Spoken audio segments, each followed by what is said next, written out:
Hello, everyone. Tina Hogan Grant here with my regular Cuppa A Natter that I like to do twice a month.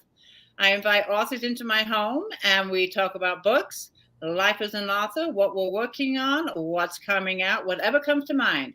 And tonight, all the way from Alaska, I have LOLO Paige joining me. How are you, sweetie? Hi, how are you? I'm doing great. We have a beautiful day today. What's the temperature in Alaska right now? I think it's coming up to 70. We just had a whole bunch of hotshot crews shipped up here from California and Montana to fight our fires. And I want to get into this with you because you have quite the resume. You have quite the resume, my dear. And you live in Alaska, which for me is at the top of my bucket list. Where are you located in Alaska? I'm in a town called Eagle River, which is about 12 miles northeast of Anchorage on the Glen Highway. We have names for our highways up here rather than numbers. So, yeah. So when GPS came and it said, go on Highway 1, I'm like, what? How long have you lived in Alaska? A long time, since 83. I came up from Missoula, Montana. Now, are you in a town or are you like in the boonies or in the middle? We're in a bedroom community. Eagle River is a commuting distance from Anchorage. So I drove into town all those years to go to work. If I ever make it out there, because how far are you from Dutch Harbor? Oh, goodness. That's about 1,000 miles from here. Oh, okay. Because I am obsessed with Deadliest Catch because I was a commercial fisherwoman. For like 15 years, I did commercial fishing. So I'm totally obsessed with everyone on Deadliest Catch and Dutch Harbor. And it's like one of these days, I just want to go there and see all the boats, and hang out. But when I saw you from Alaska, I'm like, oh, that's where I want to go. Yes. But your resume is really impressive. You're a wildland firefighter, correct? Yes. And for how many years? It was at the beginning of my career. So it was about 4 to 5 seasons that I did that. And I started with the Forest Service in Missoula, Montana at the smoke jump base. And then because I was a major in University of Montana Forestry School, and it's just kind of a natural thing to do in the summer. They'd always post the job notices and then you apply for them. We have in Missoula, there's I think there's 5 Forest Service installation offices there. So I worked at almost all of them before I came to Alaska. It was a lot of fun. Oh, I bet. And then did you also fight fires in Alaska? Yes. I got on a crew up here that our BLM, Bureau of Land Management, state director put together. He wanted all prospective land managers to learn what it's like to run a budget, to have a fire budget, because it's such a huge part of our program in the Bureau of Land Management and the Forest Service. And up here in Alaska, they combined all the agencies together into one Alaska interagency fire group. There's like 6 to 7 state and federal agencies combined. So he put together this crew. He called us the Fire Familiarization Crew and threw us out there. And, and we were older at the time. We were in our mid to late 30s, and here we are alongside all these 20-somethings. So we had to pull our weight. It was a lot of fun. And I did that for a couple seasons. Oh, the stories you could tell. And I'm sure you have them up here in the bank, right? Yes. Well, some of them made it into the books. So. Oh, we're going to talk about those books too. Before we talk about the anthology first, I do want to say hello to a few people. We've got some people joining us this evening. I want to say hi to some of you. I'm here with LOLO Paige all the way from Alaska. If you have any questions for Lolo, go ahead and put them in the comments. I'll try and get to as many as I can. Karen is here. Crystal is here. She says hello. You are new to me. Hold on one second. Cinda Anu is here. Virgie Lane. Pamela, who is my sister-in-law. Hi, Pam. Good to see you. Karen Loy-Geeling. Tina Atkinson. They're all here to hear about your books, Lolo. B. Followhill. B says, see, I'm not the only one. My husband wants to go to Alaska. We're gonna come to your house. Okay.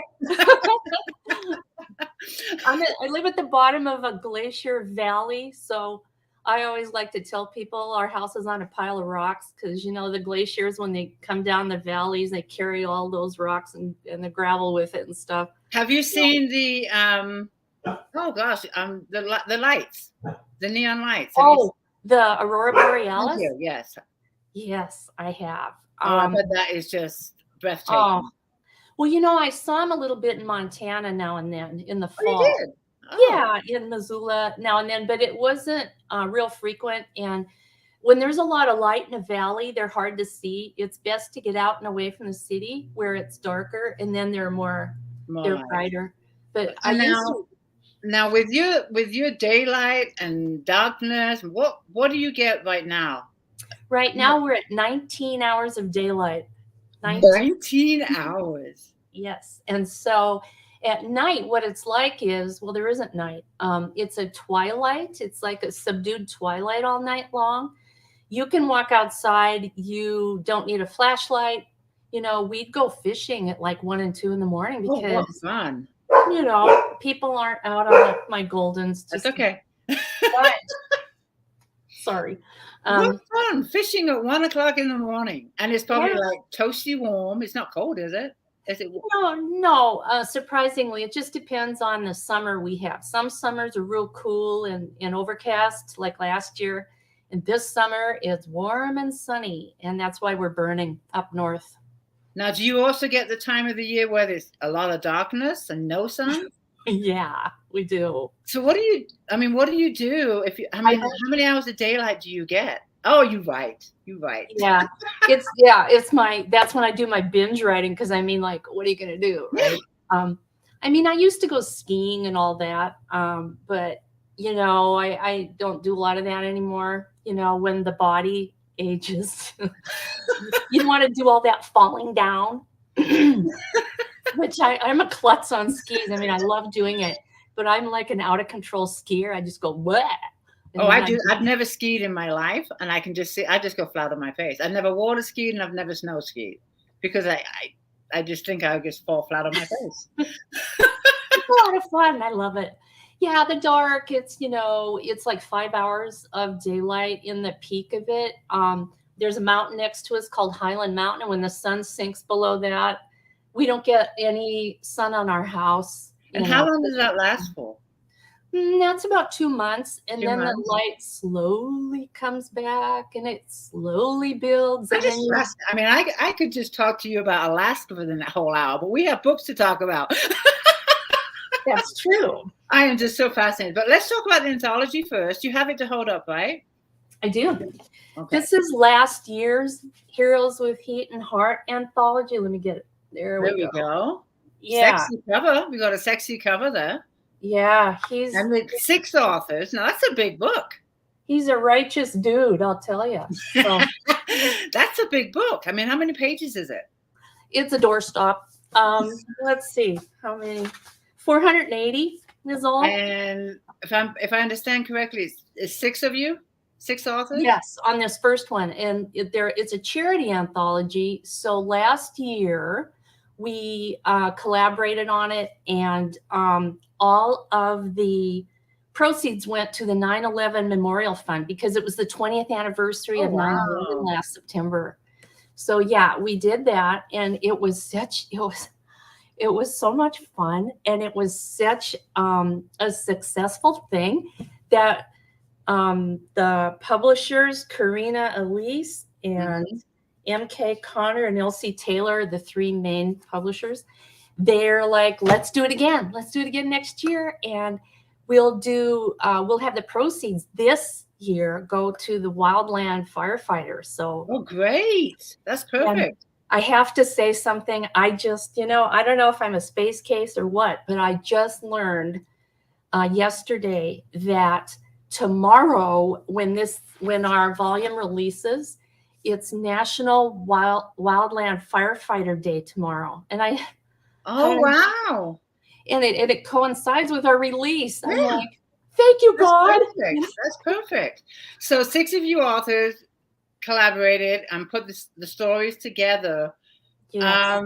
Did you have any say in the cover at all, or give ideas or anything? It's just the stories that you participated in. Well, the top 3 authors, Karina MK and LC Taylor, handled those aspects, you know.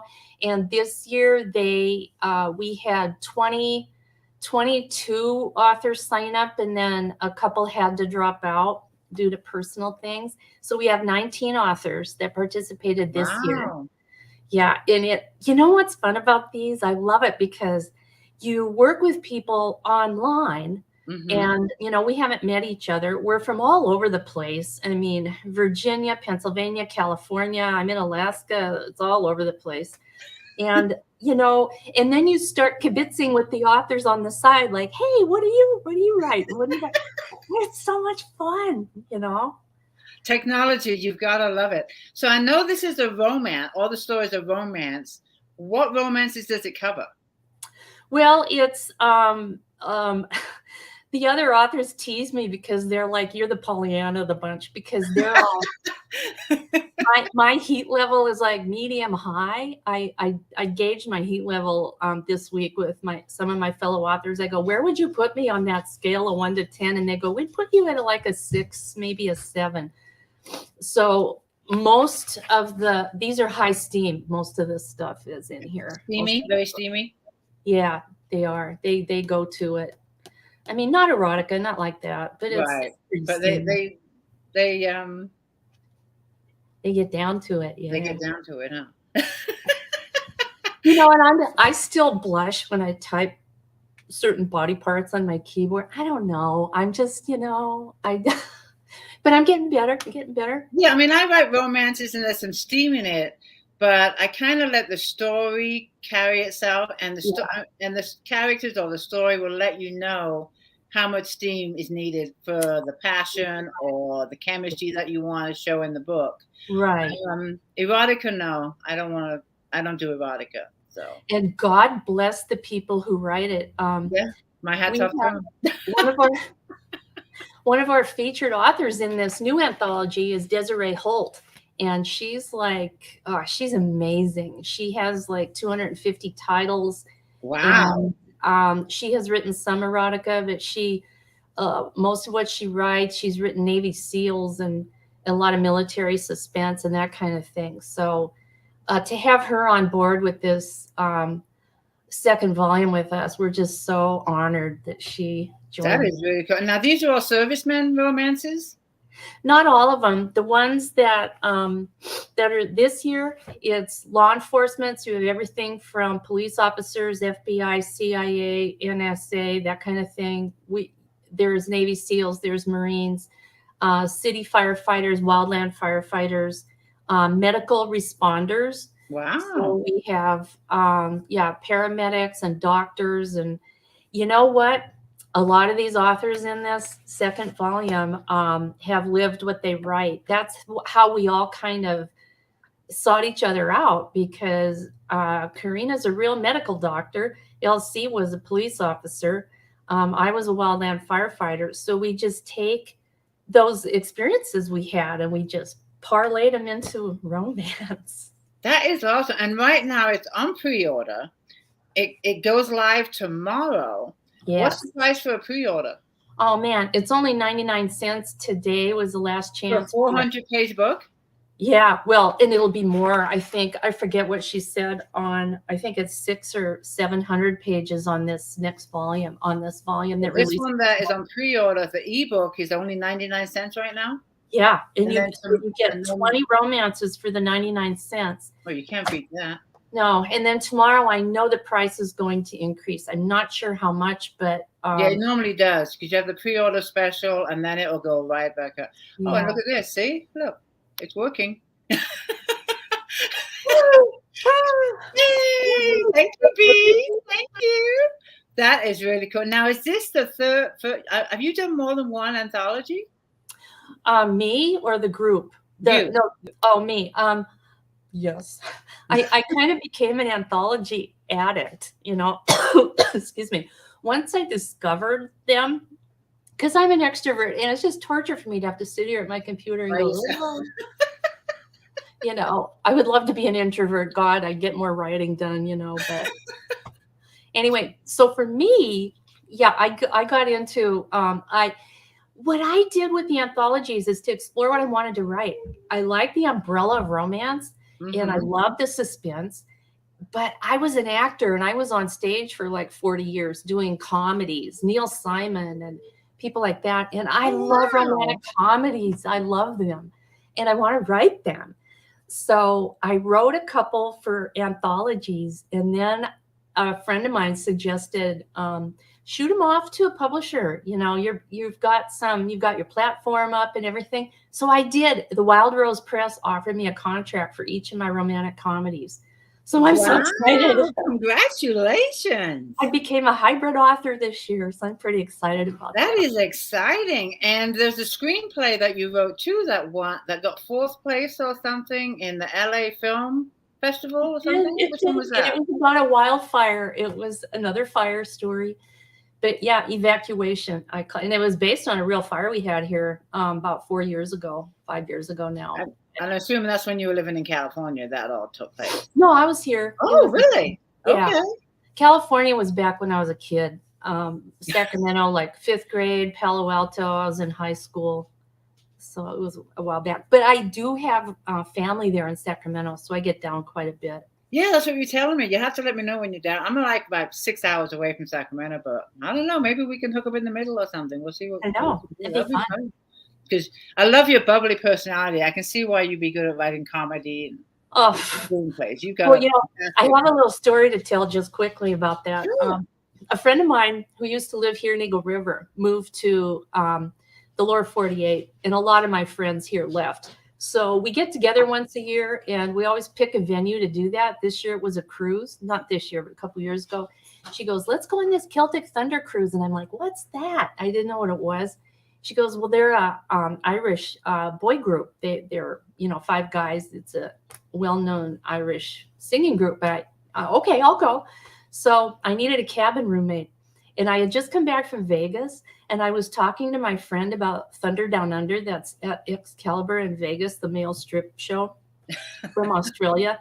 And I was telling Paulette this, and she goes, "Oh, I want to go on that cruise with you somehow." And I'm not the best explainer in the world verbally. That's why I write, because I'm better at writing than explaining things. She thought that we were going on a male stripper cruise, that Celtic Thunder was, that these boys are going to go take off the right on the cruise, huh? We get on board the ship, and we get on the elevator. She's like, "Okay, where's the strippers?" And all these people are like looking at us, and I go, "There's no strippers." And she goes, "Well, you said this was a strip cruise." And I'm like, so I wrote a story about it. I wrote a book about it. And I just plopped a romance in it. And that's the one. I called it Irish Thunder. And I had so much fun writing it that it was the first book I've ever written that I actually cried when I ended it. Because I'm like, no, I don't want it to end. I'm having too much fun. Now, is that the one that's in the anthology? No, that's the one that's Wild Rose Press is working on. Oh, okay. Now, what's the one in the anthology? What story is yours? And what's the title? That one's called Alaska Flame. And what I did last year, I wrote the origin, what do you call it? A precursor. Like Star Wars, they did I can't think of that word. The prequel? Prequel? Yes, prequel. Okay. When the writer the prequel, I did that last year. And then this year, I thought, oh gosh, I had readers that were writing me saying, "You didn't tell us," because I started the second book with a wedding. And they go, "You didn't tell us Gunnar and Angela's story. How did they get from there to this wedding?" And I'm like, whoops. So I wrote the story between book 1 and book 2. And that's the one that's in the book. Well, awesome. Yeah. Well, congratulations. The price is brilliant. If you've just joined us, hold up that cover one more time. This is the anthology that LOLO Paige has a story in. It's on pre-order right now for 99 cents. It's over 400 pages. And we both know that it will go up tomorrow, but we just don't know how much. So yes, the one tomorrow I think is 700 or 800 pages. This one from last year was less, but with 19 writers, it's going to be quite a bit. Yeah, it's going to be really cool. It's going to be really cool. All right. I'm going to say hello to a few more people I see joining us, and I saw a few questions, and then we're going to talk about your other books that you've written solo. Luann Fox is here. She says awesome and hello. Elaine Sapp is here. Hello, Elaine. Lori has a question for you. Is your name your given name or a pen name? Okay. I don't mind talking about this at all. So people think that, well, in my first book, in this book, I write about the Lolo hotshot crew in here, the Lolo National Forest. That's not why I have the name Lolo. When I was a little kid, my real name is Lois, you know, like Superman. Right, Lois Lane. Yeah. So when I was a little kid, my sisters called me Lolo. And I would, every summer I'd go to Missoula to stay with my sister that lived there. And of course in Missoula, that's where they have Lolo Peak, the town of Lolo Hot Springs and all of that. It's a Native American name, Lolo is.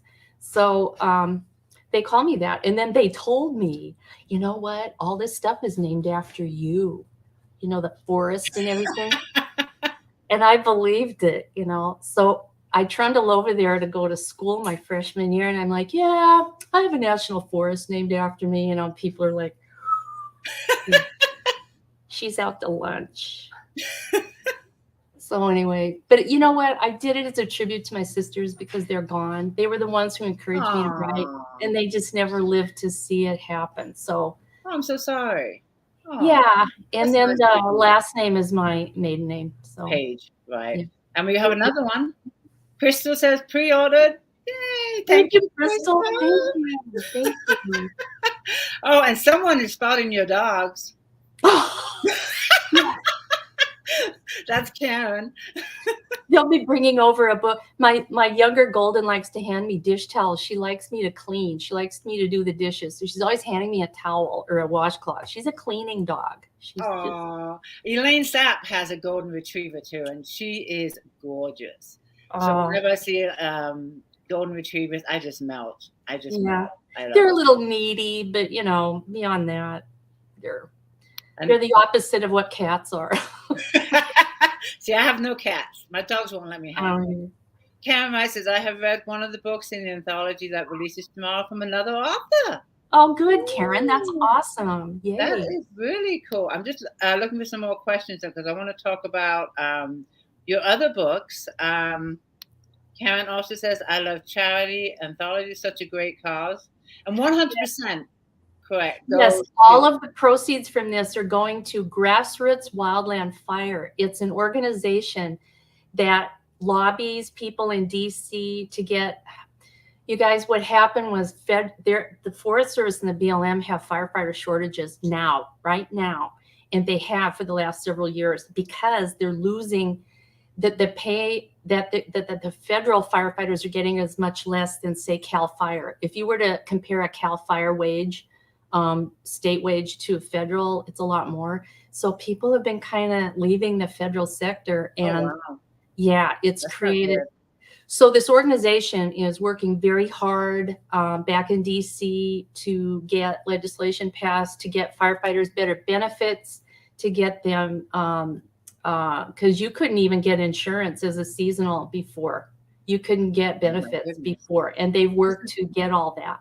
This is a great cause then. So that's what the 99 cents is going to help, and it's going to go to them, and we're just so excited that we're able to do something. I'm excited for you too. How exciting. B has a question for you. You're a new author to me. Excited to read. Do you have a certain genre you write? Yes, I started out in romantic suspense because I love watching it. I love reading it, and I was a Nora Roberts and J.D. Robb fan up, through the ages, and Cat Martin, and oh man, so many of them. Liz Gardner? No, I'm starting to get jumble brain. But anyway, a lot of romantic. Lisa Gardner? Lisa Gardner. There we go. Yes. And, I love her books. I love her books. And J.D. Ward, I love her. So romantic suspense is what I love, but I also love the romantic comedies. Mm-hmm. And I thought about, doing a different pen name for that. And then after I talked to my publisher, they're like, don't worry about it. You can. Yeah. You know, I mean, you've already established your name, Lolo Paige. yeah. I would just stick Yeah. with it. And I've asked readers, we can ask right now, but does it matter if an author jumps from one genre to another? And most people say no, they just go by the author's name. If they get to read an author and they like that writing, they'll read no matter what they write. And that's kind of the feedback I get. But while we have some readers here, let me know your thoughts on that. I'm curious, if Lolo or myself decided to write another genre, should we just keep the names we have, or should we write in a pen name? From what I'm gathering, most just look for the name. Go, oh, I want that book. It's by that author. Yeah, that's good to hear. Yeah, I think and I'm writing. I started a crime thriller series in another anthology, Love is Fatal. I wrote a Alaska State Trooper female who saves the day. Of course, I always have my women save the guy. Oh, I like that. I like that. No damsels in distress in my book. Well, sometimes they need help back. See, what I like about fire and also law enforcement is, after talking, and I have friends that work in it and such, there's such a give and take. And especially in fire, I know a lot of people go, well, it's male dominated and the women, sometimes don't get treated that well. Well, guess what? I didn't experience that. I did have a couple guys that went, yeah, I don't know, you're going to have to prove yourself. But, that's a given. You just do. So what I like is that I would help them. They would help me. And after a while, when you're out on a fire in a remote area, gender doesn't matter. It just doesn't. It just disappears. Right. And all of a sudden you have crewmates. And if somebody hurts their knee that day, they help them out. I mean, I carried a guy's chainsaw for him and he felt so bad. He goes, that chainsaw is bigger than you. I go, I can help you. Don't worry. I can hump that up the hill with the best of them. And you did. And then another time I had a piss pump on my back. There are bladders full of water. You've probably seen them where they're walking through and they're squirting the water. Oh, yeah, right. Mop up. California has a lot of that. Mm-hmm. And so somebody had to carry that one day because I twisted my ankle. I mean, we just do the back and forth, But it's all teamwork. It's all based on teamwork. You're all working together. So I totally get it. The question we had about you keeping your name, they're all saying the same thing. See? Keep the same name. Thank you. I so needed to hear that. Yeah, I keep your name. Yes, I agree. Keep your name. They're all saying the same thing. Keep your name. Because I think we're both readers, and we get to know authors and then we buy what they write. So if you change your name, I buy authors I know. Keep your name. See, everyone's saying the same thing. Oh, thanks, you guys. So hopefully that answers your question. Yeah, because I've got the 3 subgenres so far: crime thriller, romantic suspense, and romantic comedy. And I would just stay with your own name. I write 2 different genres. One's women's fiction, one's suspense romance. And it never occurred to me to change my name for each genre. I want my name to be known, and hopefully they buy whatever I write. Yes. That's how I look at it. But I do want to move on and talk about your books. The one that we're going to talk about right now is, I think I'm correct, Alaska Inferno? Yes. That's your latest one, right? Yes. I published this one last year, and this one was a lot of fun. Well, what I did was I first did this one, and I didn't plan to do a series. I just went, I just want to publish a book. So I did. And then readers are like, where's the next book? Yeah. Deer in the headlights. So, and then I asked my readers that on my newsletter signups, I said, so what characters do you want to see in book 2? And they told me. They were like, and so I just took the majority of what they were and ran with those 2 characters. I had an exotic dancer that was a part-time firefighter, part-time. And then I had a guy who almost got his crew killed in the first book. And he became a fire investigator in the second one. So some of the characters are in the next book. Yes. Yes. Okay. The whole crew is what ties the series together is a crew called the Aurora crew. And just like in real life, you have the core crew and then people come and go off of it as you move through time. And so it's the perfect thing. I like to think of it as my Hill Street Blues precinct, where you have the core characters, and then some come and some go, and then that's. And now, is this romance suspense? Yes. It is. And do you think there's going to be a book 3? Oh gosh, yeah. It's 2/3 written right now. I know. I had to stop to do. Oh, I'm in these other collaborations. You guys are so much fun. I'm doing an assassin. Oh gosh. And my readers are like, yeah, but where's that fire book? I want that 3rd book. And I'm like, I'm writing it over here. It's coming. Now, I read in your bio, I'm not sure if it's the first one or the second one, so forgive me if I'm wrong, but one of these books that you've written in the Blazing Hearts Wildfire series, that's what you call it, correct? Yes. Is based on lightly based on a true event that happened to you. Is that correct? Yes. You want to give us some insight on that and which book it is? The first or the second? The first one has more of me in it. Because I was a Montana girl, came up to Alaska, and I did that whole thing. I changed it to fit the fiction aspect, of course. And see, my husband was a firefighter in Montana. Oh, yeah, I'm doing the Montana series right after the Alaska. Okay. I'm doing a trilogy in each state. You need more less sunlight. Get all this work done. I know. I need to be an octopus. That's what I need to be. And my husband was also a firefighter in Montana, and but we were on different crews. And so when I met him down there at the University of Montana and everything, we had our little romance, and then we wound up together and came up here. When I went to sit down to do book 1, I'm like, how do I do this romance? And my husband's like, write about us. What do you mean? Just do us. And I'm like, okay. So I did, and I, not, to the letter or anything, but it inspired me to get that done. And then Inferno book 2 we have a summer cabin down on Ketchimak Bay where the deadliest catch boat is. The Skull and Crossbones. That one is moored in the Homer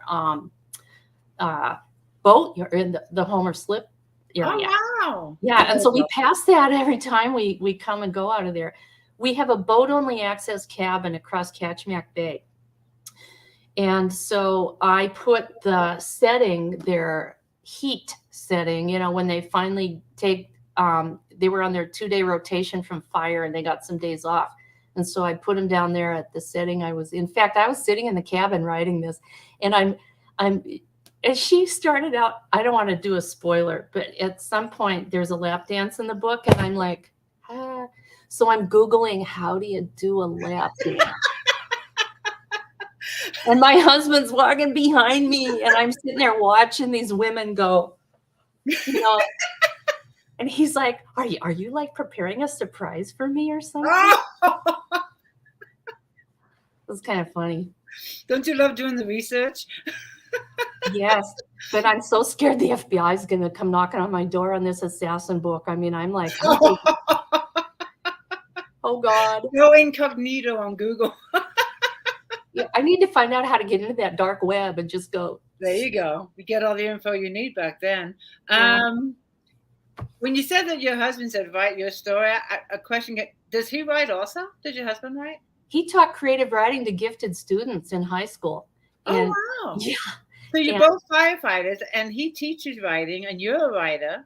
Has he ever written his own books too, or wants to write? No, he didn't. No? He didn't do anything like that. When he retired for real. And me being the overachiever, of course, I'm doing this. But he's my plot generator. It's like I put a nickel in, I get a plot. I put a nickel in, I get a plot. I mean, we get in the car, and we're driving down to the cabin, which is 5 hours from here, because Alaska's big. It's like California. You're forever in your car. Big and beautiful. And he just. And I'll say, okay, let's plot Inferno. And he just sits there, and I get my laptop out, and he just goes. And I love how he works with you on this. Yeah. Does he help in the marketing part of your books too? No. Okay. He says he's my business manager, but I'm doing all the marketing. Yeah, we all do. I know that. But I want to take a few minutes. I do want to read the description to your book that's written on Amazon. If you want to hold that book up one more time, this one is Alaska. I hope I have the right one here. Yes, I do. Okay, Alaska Inferno. And this is book 2, Yes. right? This is book 2. So I'm going to read the description, and then I'm going to look at some questions and take some more questions for you. Okay? Okay. Can a string of wildfires lead to true love under a midnight sun? John Silver is back as a wildland fire investigator, along with his well-earned reputation as a crack firefighter and notorious serial dater. But things have changed in John's world. Now there are only 2 women in his life, the one he wants and the one who wants him at any cost. Liz Harrington returns to Alaska's Aura crew, fighting wildfires to earn seed money for her new business. She resisted her attraction to John last fire season, but this season she's not sure she can quell the smoldering passion that ignites whenever they're together. Though it's tough, she refuses to let her heart be another casualty of the infamous wildland wolf. Someone is setting fires on the Kenai Peninsula. Thank you, Kenai Peninsula, when John is summoned to investigate and Liz dispatched to fight the blazes. More than the wildlands are heating up. What John discovers blows his world apart. And while Liz fights the most catastrophic fires in Alaska's history, everything she worked for may soon go up in flames. As Liz and John race against time to find the arsonist before the beloved Alaska turns to ash, they must find a way to overcome the lethal forces determined to keep them apart. Fire is unpredictable, and so is love. But will their second chance at romance be extinguished before it's even lit?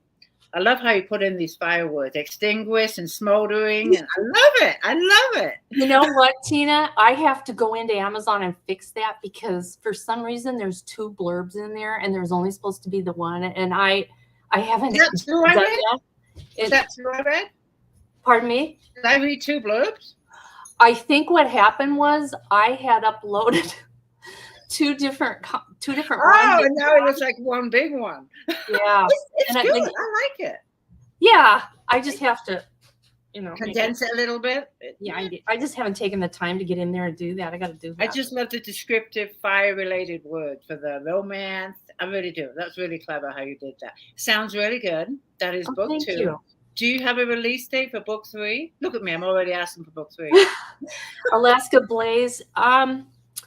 You know what? I didn't set up a pre-order for that because of the addiction to anthology situation that I got into. That makes sense. Yeah, and I was releasing them every May 31st, and I missed this date. So my target date for release now is October 1st.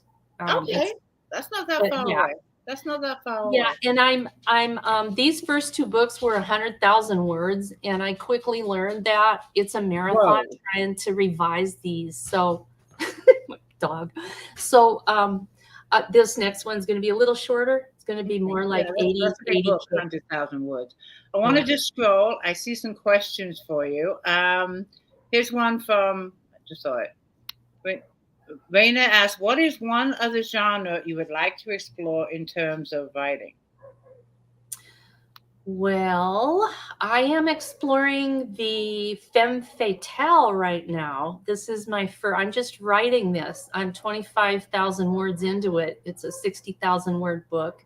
It's a collaboration called The Sisters of Sin. And I was invited into it by one of the writers. We were at a writers conference in Las Vegas last year, and she invited me into this with 5 other USA best-selling authors. I was like, oh my God. When people invite you to participate in things, it's pretty exciting. So, you know what? I thought I'd never done this before. Getting into the head of the villain, you've got to do that on these kinds of books. And so that's putting me in a new place. So we have a series Bible that we follow. And the first book was released by T. Wells Brown, Vanity. We follow the 7 Deadly Sins. Vanity released on June 5th. And Greed is releasing on July 5th. And next is Pride. And then mine releases September 5th called Jealousy. So I'm writing Jealousy right now. The long way to one busy lady. Pardon me? You are one busy lady. Well, it keeps me occupied. There's been, with things going on the way they are, that all of us have been through, and then, you know, things in life where your kids move away and things like that. I like to stay occupied with my mind so that I don't dwell on that stuff.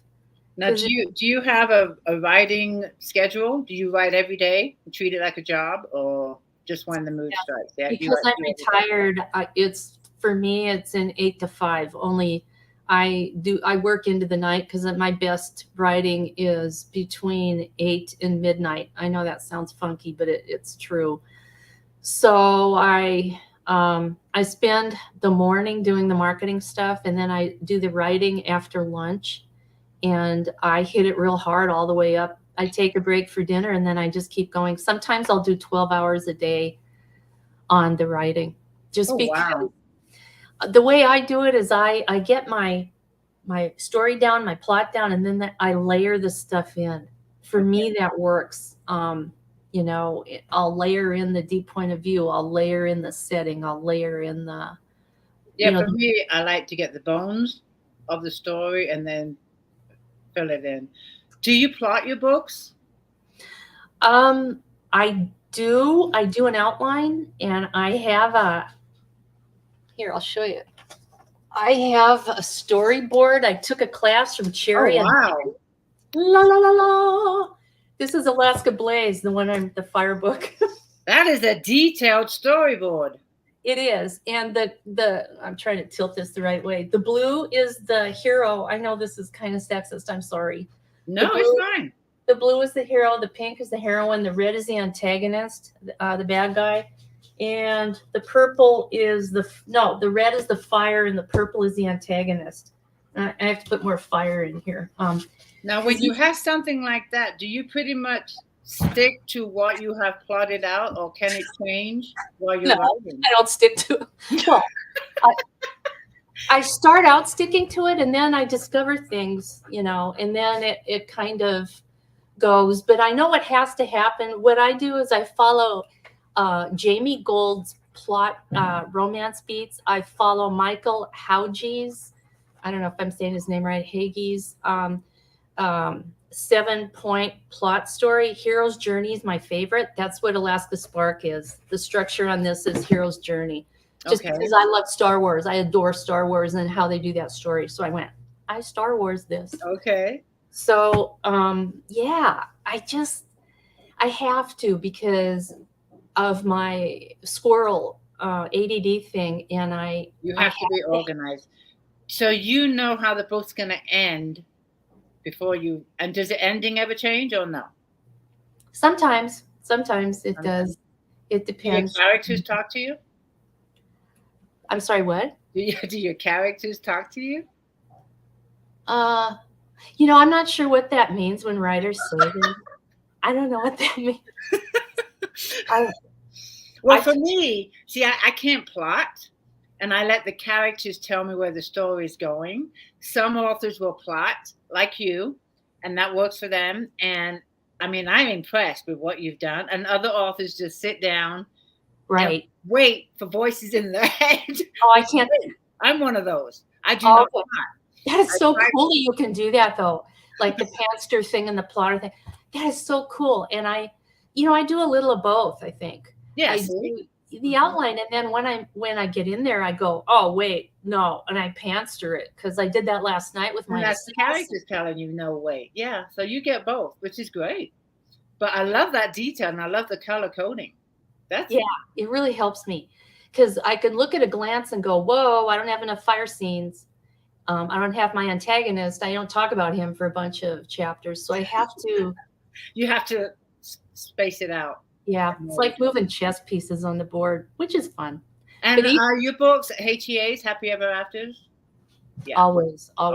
Yeah, right. They wouldn't be in the romance genre. Okay, so I was at Cars Safeway yesterday, and I'm in the book section, and I always scope who they are, and it's the same old that buy the space there. It's the Noras and the James Pattersons and all that. Right. And I saw under romance, I saw Nicholas Sparks, and I went, technically, he doesn't always have happy endings. Some of his are real tragic. Yeah. So, and his romances in the stories are awesome. They are like the But they're Notebook. not HEAs. Some of them are not HEAs. So, but the retailers still put it in romance. So I don't know. But I like HEAs. That's why I do write. too, and I like to know that before I pick up a romance. Yeah. I just don't. I do read sad stories, but I want to know it's sad before I pick it up. That's just me, because I might not be in the mood to cry my eyes out. And when I watched Game of Thrones and I saw what George Martin wrote the books, but the two guys who did Game of Thrones, that Red Wedding, I'm still in therapy for that. I mean, they killed everybody, and I'm like, no. You get attached. Yeah, and then he killed them all. And I'm I do want to put this up. It's not a question, but I do want to put it up because it's directed to you. Rainey says, thank your husband for his service in firefighting and yourself. My uncle was a firefighter, and my cousin died by fighting a fire set by an arsonist. Oh, God. I just wanted to put that up there. I'm so sorry, Renee. I know. When I went to write this book, I had to do research on arson, and I had to do research on fire investigation. I knew nothing about either one. As a firefighter, I didn't get involved in that. Oddly enough, I contacted John McClane, who is he's a super well-known author of true life stories in fire, and he wrote about all the fatalities through the years, like the ones that happened on Storm King Mountain. And he's working on the book with the 19 hotshot crew that died at Yarnell in Arizona. And I always pay homage to those people in my book, the ones. But John McClane responded to my emails. I about fell off my chair because wow. Yeah. And his dad is the one that wrote A River Runs Through It, Norman McClane. Okay. In Montana, Brad Pitt and all that.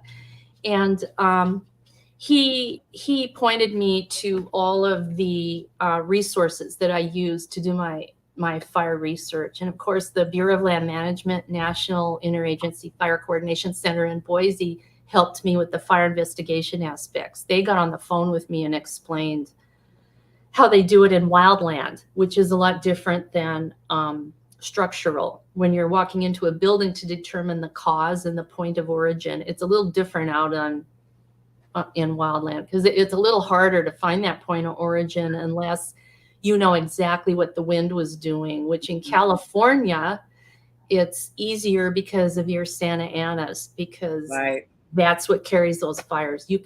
Last night on 60 Minutes, I just watched a story where Colson Aviation in California, in Southern California, just had a breakthrough on nighttime firefighting, where they have the technology for infrared and thermal imaging. They can now take the big boat up there with 3,000 gallons of water. They can fly at night now. Over LA's fires up to Northern California. They worked on the Dixie fire. That's huge. That's huge, because it's a huge breakthrough. It's enormous. It's huge. My heart goes out to you, Renee. I'm so sorry. Sorry, Renee. How long were you a firefighter for? It was a short stint at the beginning of my career, just short of 7 years, and then up here in Alaska a couple seasons. But it instilled in me. I was very immature when I was just naive and immature. When I got into the fire program with the Forest Service, I always like to say that they grew me up. They raised me, because they did. Those are the people that taught me self-discipline. I had none. They taught me focus. They taught me trust. You have to trust in your fellow firefighters. Your life is in their hands. It's in each other's hands. That's true. They taught me integrity. They taught me what it is to do hard work and not be thanked for it. You just, how to be tough. I mean, there's no crying in firefighting. I always like to steal that line from Tom Hanks in A League of Their Own. There's no crying in baseball. Well, there is crying in firefighting if your blisters break. Yeah. And you're fighting with your crewmate over a tug of war over moleskin to put over it, which I did. I did that. I'm like, give me that moleskin. But they did grow me up in a way. And I wrote him a letter. here a couple years ago. I know it didn't mean anything because it probably went to a whole new generation of people and everything, but it made me feel better to write it. Dear Forest Service. And I just sent it off, and they're like, thanks. We never get the thanks. They always get the criticism. They always get the, you didn't. After working for federal agencies for 38 years, they are thankless jobs, but every once in a while you'll get people who really appreciate what you did. Right. Because I moved off into oil and gas, and that was thankless. But in the fire sector, California, oh my God, I was down there at the Mammoth Lakes fire in 1992, and it was the same year as Hurricane Andrew, I think it was. And one guy lost a home in that fire at Mammoth Lakes, and he lost a home in Hurricane Andrew within a month of each other. What are the chances, you know? Wow. And I met this guy, and he was, that was something else. But that fire, they threw us a party afterwards. California throws the best party. They can do something right. The whole town of Mammoth Lake shut down, and they had a big old party. Yes, and they did a parade, and we had our tankers doing the water, and I'm like, don't squirt that water. There's a water shortage, but and they fed us steaks and stuff and carrot juice. It's California. That's how it should be. You save the town, you save them, and they wanted to show the appreciation. I love it. I really do. I love going to California. People are so appreciative down there because your fires are horrible now. They're horrific.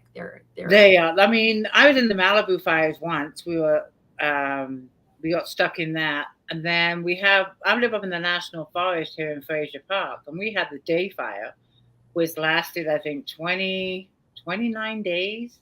It was insane. And we had the whole fire crew right here in town, and we showed our appreciation and stuff like that. But yeah, living where I live, we're on high alert. You know, we smell smoke. We're outside looking. You know, oh, it's a barbecue. You know, Anchorage had a fire 4 days ago, and it was burning in the middle of town, and it just smoked everything up. I couldn't see my mountain or anything, but they got over that. I watched the retardant ships. They're dropping retardant over Anchorage. I'm like, oh my God.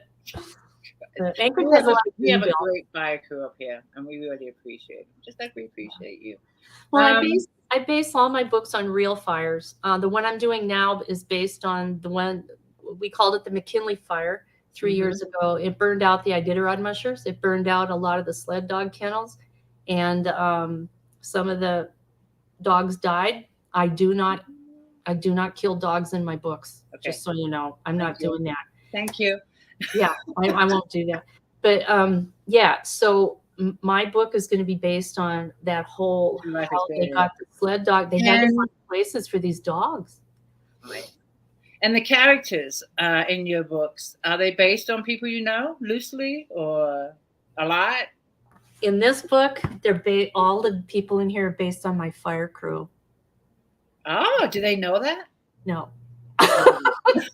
They do now.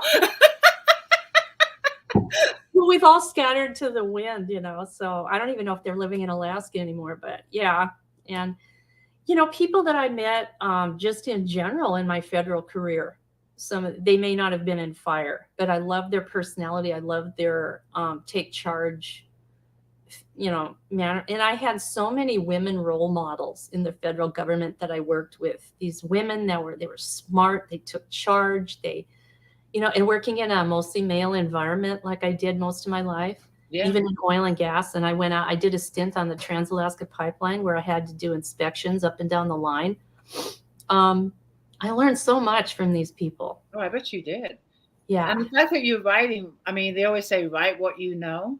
That's what they always say. The fact that you're writing loosely based on your experience, I know that they are just realistic stories, because they're based on your experience. And you can tell that when I read a book, I can tell if the authors actually lived that or had the experience just from the knowledge in the book. Yes, I've been doing research into mushing lately. I've ridden in a basket you know, at the Iditarod when it took off one year. And I've taken short sled dog rides, but I've never been the one going, gee, ha, mush. And I haven't done that. because the gang line confuses me when the line that they lay out to hook the dogs into. I get confused, and I'm like, whoa, it's like a ball of twine. How do you know what But you're goes doing your research, and you've never been a laptop dancer because you have to do the research. No, that was fun. I bet that was fun. I bet that was fun. But yeah, the research that goes into these, it's fun. It's easy to rabbit trail, though. I went down a rabbit hole on the fire investigation, went down that rabbit hole. And boy, did I learn a lot, though. Arson, California.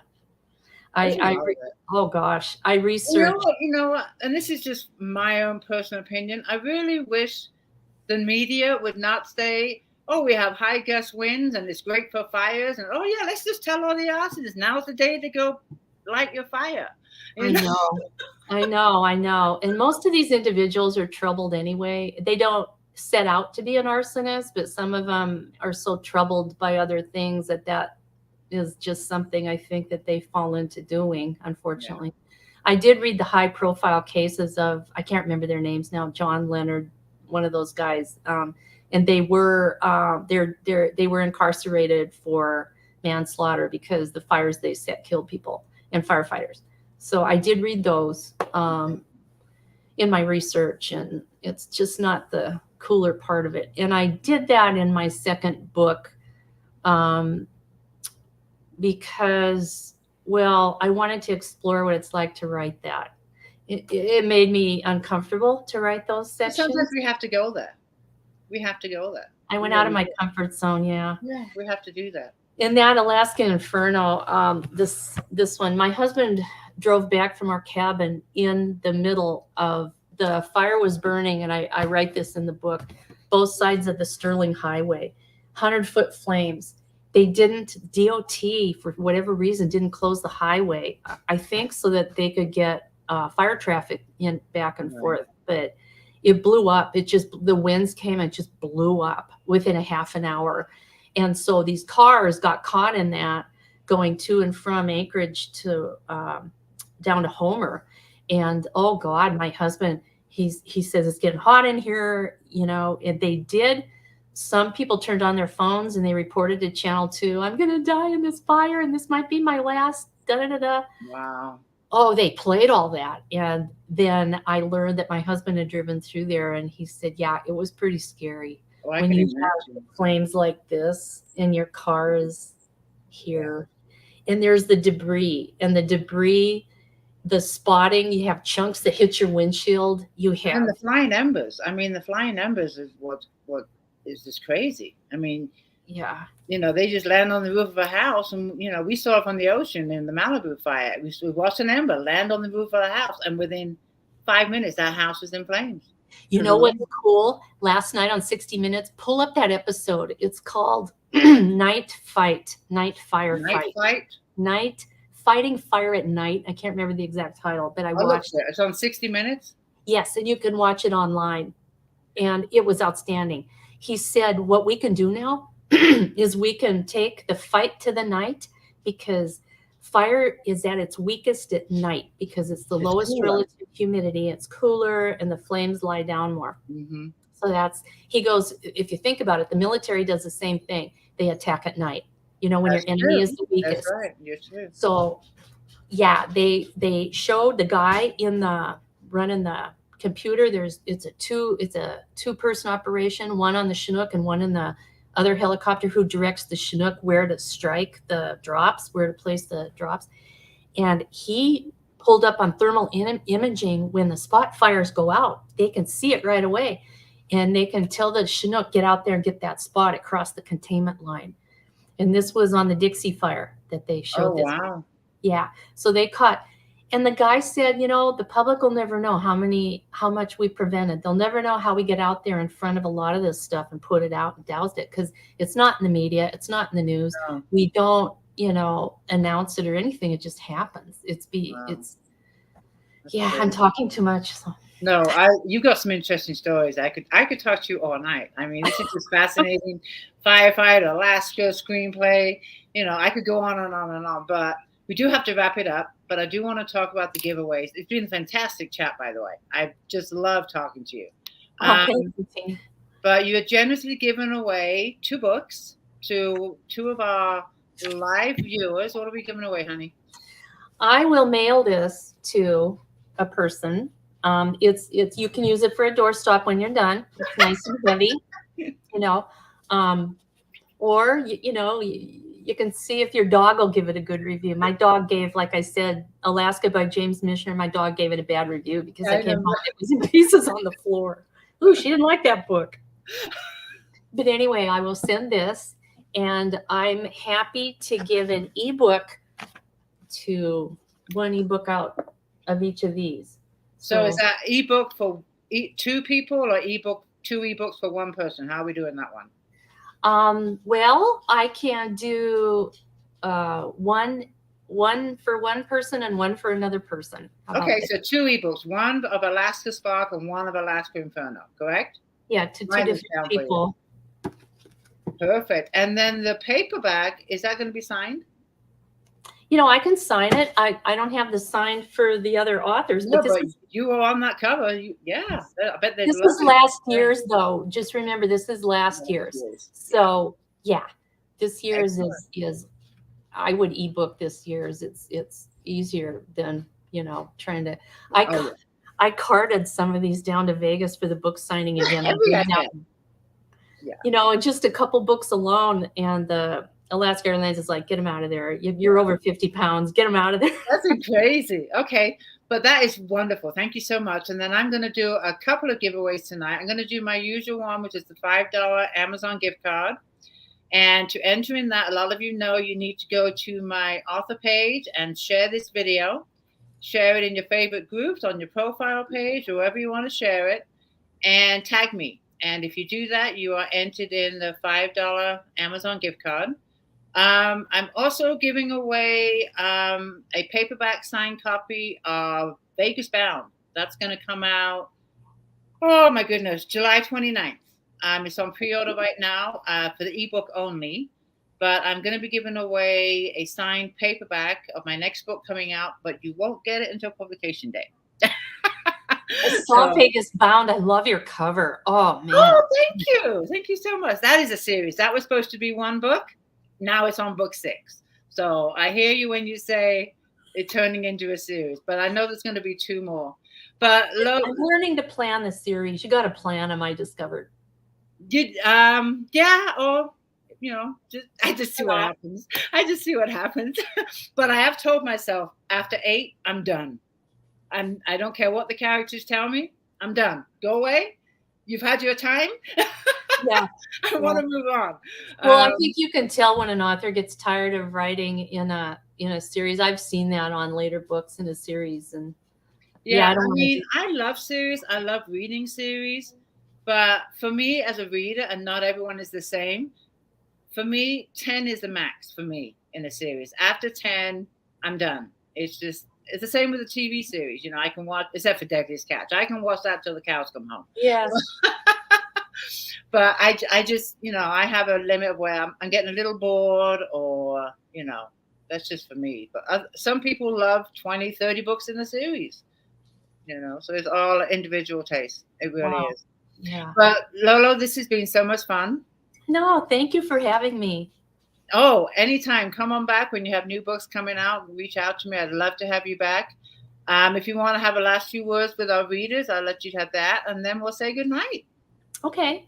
Well, if any of you guys out there are thinking about writing, get to it, because I'm serious. I just waffled around for so long, and I wish I would have started this 20 or 30 years ago. However, I probably we wouldn't have the internet and the independent publishing that we have now. So that aspect, I hit the timing on that perfect. But if you're thinking of writing, do it. I kept a journal, and that's what helped me write the fire books, because I could go back to those journals and recapture my thoughts and feelings when I was, I didn't do it all the time. I wasn't that consistent, but at least I tried to keep a journal when I was on fire. Usually I was too tired to write. You're drooling on the page rather than writing on it. But yeah, and I just would love your support in the Heroes Anthology. Like I say, it's going to help our federal wildland firefighters with better pay and benefits. and so that we can keep them on the labor force, and we don't have to worry about these shortages anymore. So. There you go. It's fantastic. I think it's a fantastic cause. It really is. And I do want to mention too, after we've done with the live, feel free to check for any questions. I'm sure we've missed a few, but on my author page and in the group Read More Books, you can go back and look through the comments and feel free to answer any questions that you want to answer that we probably missed in the live chat. And I'm sure there's a few. Okay. Yeah, and if you want to sign up for my newsletter, I'm getting better at getting them out more consistently now, and I'm trying not to be obnoxious with it. You can sign up at my website, lolopaige.com. Great, and leave that link in the comments too. Put that link in the yeah, and I give away a free book for doing it. So there you go. Hear that, ladies? Yeah, put the link in the comments, and I will be calling. You've asked me to choose your winners, which I'm happy to do, and I will be announcing the winners around 8 o'clock my time in a couple of hours after I'm fed and the dogs are fed. Thank you, everyone, for being here, and thank you, Lolo. It's been a lot of fun. Thank you. Bye, you guys. Thank you. Good night, everybody. Thank you. And I'll keep my pen name. I'll keep one name. Yes. Bye-bye. Good night.